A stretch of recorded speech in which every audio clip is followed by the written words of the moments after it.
ये कहानी नेहा की है, जो अपने पति विकास, ससुर मोहन, सास सुमित्रा और एक छोटे बेटे के साथ रहती थी। उनके घर की गरीबी इस कदर उनकी कमर तोड़ रही थी कि बेचारा विकास भी अब थक चुका था। ऐसे ही एक शाम विकास अपने हाथों में कुछ पैसे गिनते हुए अपने घर की तरफ जा रहा था। आज भी पूरी कमाई नहीं हुई। समझ नहीं आ रहा कि इन थोड़े से पैसों में माँ और पिताजी की दवाई कैसे लेकर आऊं। अगर दवाई ली तो घर में राशन नहीं आएगा, और अगर राशन लिया तो घर में दवाई नहीं आएगी। हे भगवान, तू मुझे ये कैसे दिन दिखा रहा है। इसी तरह खुद से बात करते हुए विकास घर पहुंचा और घर के लिए थोड़ा राशन और अपने माता पिता की थोड़ी सी दवाई लेकर आया। विकास को इतना परेशान देखकर नेहा उसके पास गई और उससे सवाल किया, क्या हुआ जी? आप काफी परेशान दिखाई दे रहे हैं, सब ठीक तो है ना? बेचारा विकास अब नेहा को अपनी सारी परेशानियां बता देता है, जिसे सुनकर नेहा भी उदास हो जाती है, पर वो अपने पति को दिलासा देती है कि सब कुछ ठीक हो जाएगा। अगली सुबह जब विकास अपनी मजदूरी करने के लिए जाता है, तभी उसका एक एक्सीडेंट हो जाता है और मौके पर ही उसकी मौत हो जाती है।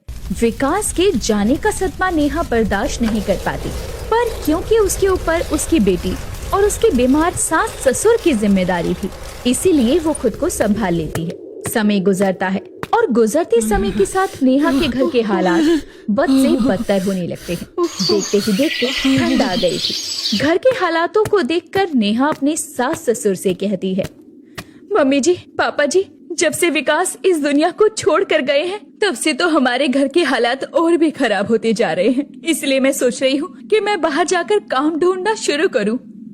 बहू, ये तुम कैसी बातें कर रही हो? मेरे रहते मेरे घर की बहू बाहर काम करने जाए, मैं ऐसा हरगिज नहीं होने दूंगा। वैसे भी जब विकास छोटा था तब मैं सिलाई करके ही अपने घर का गुजारा किया करता था, इसलिए अब मैं फिर से दर्जी का काम शुरू करूंगा। मैं एक बार फिर मशीन पर बैठूंगा। पिताजी, ये आप कैसे बातें कर रहे हैं? इस उम्र में आप मशीन चलाएंगे? बहू, तुम्हारे ससुर जी बिल्कुल ठीक कह रहे हैं। जब घर में पहले से ही एक पुरुष काम कर रहा है, तो तुम्हें बाहर जाकर काम करने की क्या जरूरत है? नेहा अपनी बात अपने ससुराल वालों को समझाने की बहुत कोशिश करती है, पर मोहन उनकी एक नहीं सुनता और अगले दिन से ही वो अपनी पुरानी मशीन निकालकर दोबारा कपड़े सिलना शुरू कर देता है। ऐसे ही समय गुजरने लगता है और धीरे धीरे ठंड और बढ़ने लगती है। ठंड ज्यादा होने के कारण देर रात तक सिलाई करने की वजह से मोहन की तबीयत दिन प्रतिदिन बिगड़ने लगती है। ऐसे ही एक शाम जब नेहा अपने घर में खाना बना रही थी, तभी वहाँ पर पिंकी आती है और ठंड में ठिठुरते हुए कहती है, माँ, मुझे बहुत ठंड लग रही है, प्लीज मुझे जल्दी से एक कंबल उड़ा दो।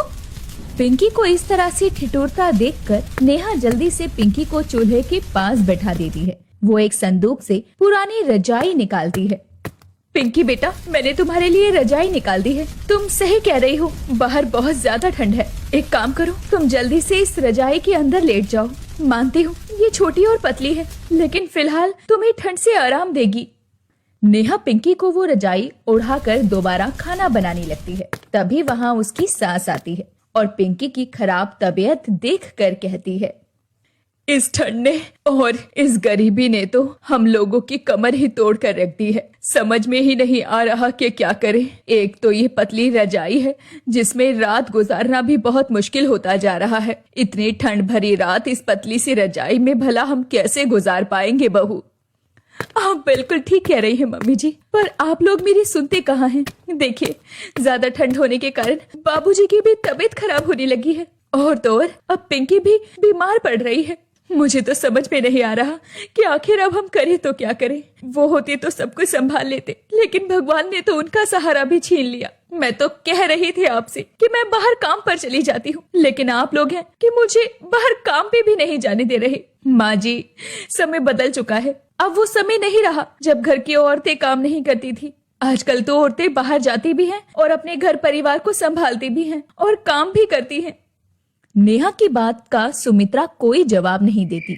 ऐसे ही देर रात जब सभी लोग सो रहे थे, तो अचानक मोहन की तबीयत बिगड़ जाती है, जिसे देखकर नेहा परेशान हो जाती है और वो परेशानी में अब खुद से ही बोलती है, हे भगवान, पिताजी की तो तबीयत खराब होती जा रही है।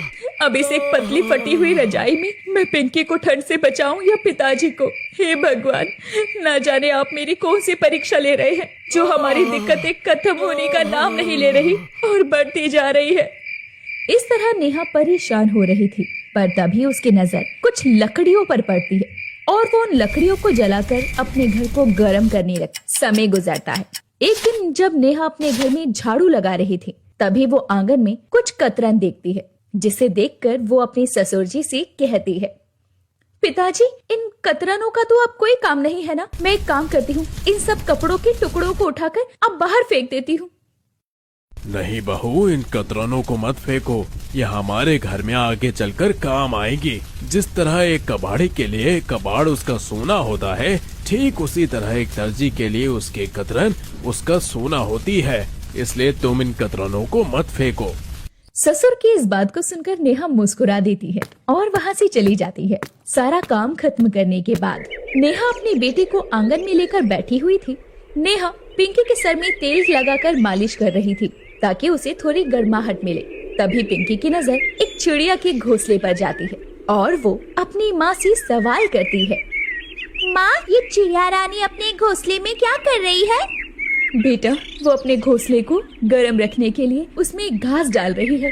घास डालने से उसका पूरा घोंसला गर्म रहेगा और तो और वो अपने बच्चे को अच्छे से रख पाएगी उस घोंसले में, क्योंकि ठंड बहुत ज्यादा पड़ रही है ना मेरी बच्ची। इसलिए हम इंसानों की तरह चिड़िया को भी गर्माहट की जरूरत होती है।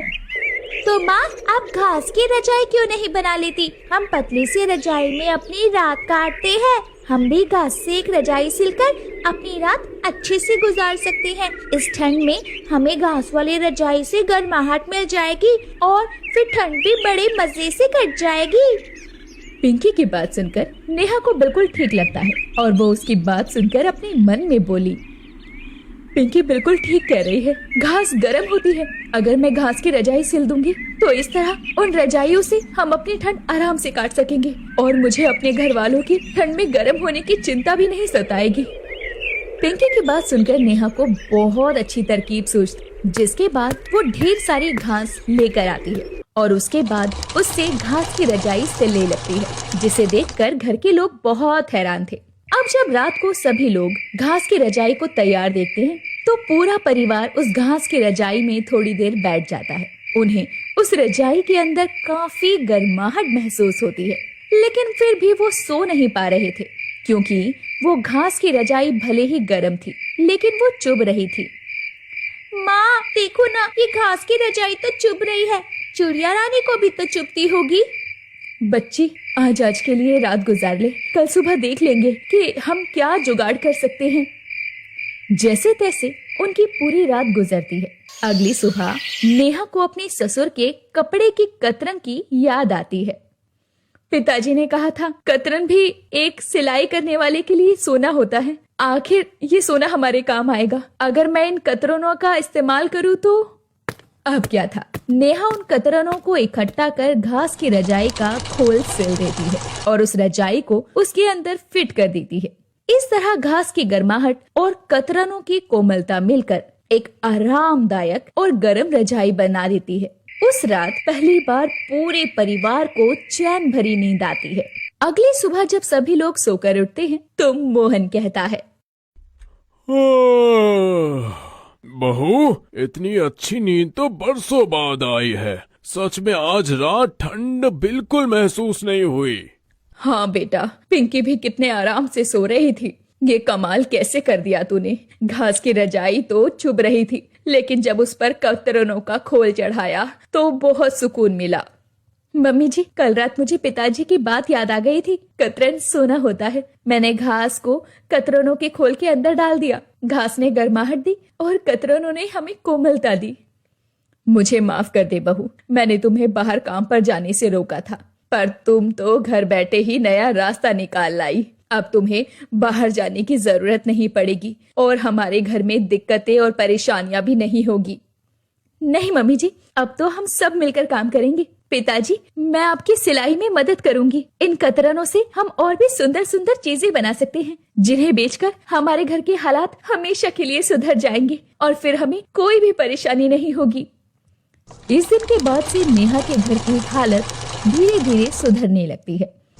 मोहन को भी अपनी बहू की समझदारी पर भरोसा हो गया था। वो भी मानने लगा कि समय के साथ चलना जरूरी है। नेहा ने मोहन की सिलाई के काम में भी मदद करना शुरू कर दिया।